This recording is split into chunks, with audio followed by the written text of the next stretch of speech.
Democrats have so far refused to meet with Supreme Court nominee Brett Kavanaugh, though a couple meetings are in the planning phase. He was tapped by President Trump to replace retiring Supreme Court Justice Anthony Kennedy. Lawmakers on the left are demanding the release of a trove of documents relating to Kavanaugh's past White House service under President Bush. One senator who did meet today with the nominee, John Kennedy of Louisiana, member of the Senate Judiciary Committee, joins us now. Senator, great to have you with us. It's great to be with you. Thank you for having me. What was your impression of the meeting today? I like Judge Kavanaugh. I mean, I knew going in that he's a superior intellect. I've read, not through, but I've read enough of his opinions and his law review articles to know he's whip smart. But I wanted to use the time we had together to try to understand not just what's in his head, but what's in his heart.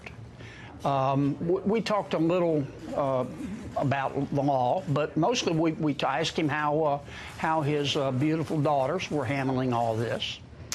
We talked a little bit about his teaching. I used to teach a little bit in law school, and how you juggle that with your day job. We talked about his coaching. He coaches girls basketball. We talked about Pete Maravich's. I saw Pete Maravich's first game as a college freshman, and of course Judge Kavanaugh's a big fan. We talked on the legal side. I didn't want to cross-examine him. That wasn't the purpose of the meeting. Again, I just want to know what's in his heart. But I asked him the role of precedent in our legal system, and he's thought about it deeply, and I was impressed with his answer. Look, I really like what I see. I mean, the guy's whip smart, but I think he can also understand and identify with just ordinary people like me. Mm-hmm. Well, we've seen you cross-examine nominees. It doesn't always end well for them. So we'll see how this one goes. Well, that's my job. I mean, my job. Look, this appointment. We're appointing an unelected, the most powerful unelected position in a country that's the most powerful in all of human history. So this is a big deal. And it's for life. We've got to make sure that we get it right, and that's part of my job on judiciary. And I'm going to do my job. I mean, I'm going to ask tough questions, but I have a pretty strong suspicion he can handle it. Well, okay. Senator Menendez, one of your colleagues from across the aisle, not a big fan, hasn't seen his full record, but here's what he says about him so far. I think if the American people understand Judge Kavanaugh's record, they will rise up, and that will stop his nomination. What do you think he's referring to? Well, I've looked at his record. I'm still reading his opinions. He's written about 300. I've started with his law review articles. But as best I can tell, here's what Judge Kavanaugh believes. He believes that the role of a judge is to call the balls and the strikes, to interpret the law. Not to decide every other Thursday that you want to rewrite the Constitution to prosecute your own personal political agenda. I think he understands that sometimes judges make policy. It's inevitable when you decide a case. You're making policy for that case, and it's a precedent.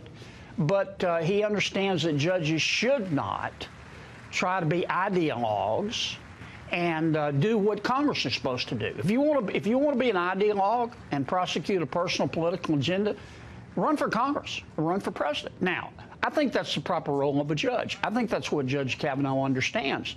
My friend Senator Menendez would probably prefer, not to put words in his mouth, but I know him pretty well, he'd probably prefer to have a liberal activist put on the court who says, well, the Constitution is important, but it's just a guiding principle, and here's where I think we ought to go on this issue. And that's not what our founders intended. That's just not what I'm rather fond of the Constitution. I think our founders did a hell of a job with the document, and we ought to follow it.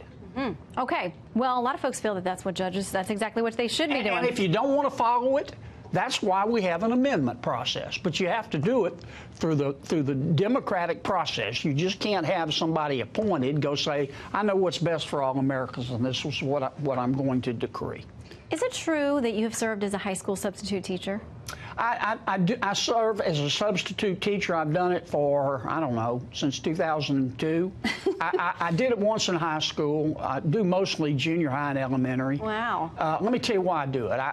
If you want to understand what elementary and secondary education is all about, go be a volunteer substitute. They'll even take politicians. All right. Who is tougher to, because I feel like you don't have a very high tolerance level for BS. Who is tougher to corral, junior high students or U.S. senators? U.S. senators, and let me tell you, you didn't even hesitate on that. Let me tell you, when you're a substitute, everybody ought to do it. It makes you appreciate what it means to be a teacher. It's you and 25 kids, so it's a challenge. But senators, look, I like all of my colleagues. On the Republican side, we're more entrepreneurial, politically entrepreneurial. The Democrats tend to move in lockstep. We're together almost all the time, but every now and then we have a couple of senators that kind of wander off like a free-range chicken. And that's their prerogative, but when you've only got 50 of you, it makes it tough sometimes on votes, but that's what makes it interesting. Senator, we are glad to have you appear with us tonight on Fox News at Night. Come back anytime. Thank you. Thanks for having me. It's been fun.